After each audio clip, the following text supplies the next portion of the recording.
จิจิสามะนะคะก่อนน้องเกฟกับอะไรอ่านไม่ออกแป๊บนึงลีลาคัวอ๋ออ่านไม่ออกพี่ยังเป็นแบบพวกไม่เก่งอังกฤษอีกโอ้โง่อังกฤษมากว่าแป๊บนึงขอเปิดกันก็ไปขี้สิเฮ้ยไม่มีกันไกลเอ้ามือเปิดก็ได้วะมาเปิดให้ไหมกัดเองไม่กัดไม่ก็เนี่ยให้หนูเห็นพี่กินเลยไหมเอาไหมฮะไม่เป็นไร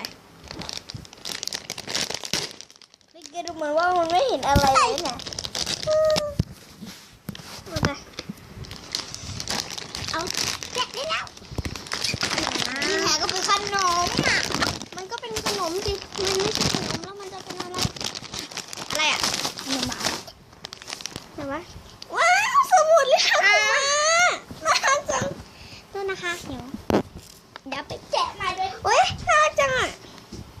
สมุดเลยแหละคุณมาจังเดี๋ยวเก็บของสะสมนี่พี่เก็บมันเป็นแบบนี้โอ้ยดีเก็บด้วยนี่โอ้โหกล้องลงทำไมของหนูไม่เหมือนพี่เกดเลยวะมันจะไปเหมือนยังไงมันคนละรสเลยอะไรวะโอ้ยน่ารักจังเลย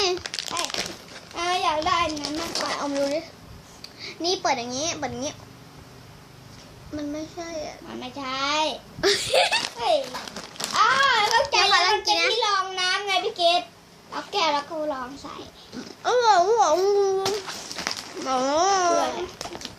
ล้วก็ขนมถามมาไม่อยากได้นะ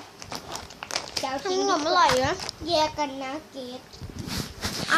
แล้วก็บอกว่าบางทีจะได้อันนี้เดี๋ยวก็ได้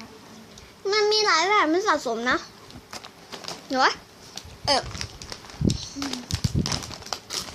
นี่คือจากที่เขาให้สะสมนะคะเดี๋ยวพี่ตัดเก็บไว้ดีกว่าเราได้แบบไหนมั่งเราได้แบบนี้มาเราได้แบบนี้มาเนี่ยนะ แล้วก็มีแบบนึงเป็นที่รองน้ำนะน้องแกะได้เมื่อกี้เดี๋ยววะเขาอยู่ไหนอ่ะนี่ค่ะเป็นที่รองน้ำนะอันนี้จะหาเจอในแบบตรงนี้ค่ะอย่ามายุ่งบางครั้งก็จะดีนะแต่ว่าวันนี้พี่ขออัดคลิปสั้นๆแล้วกันตอนนี้นะคะถ้าเกิดใครชอบก็อย่าลืมกดไลค์กดแชร์กด Subscribe กันด้วยนะคะขอบคุณนะคะ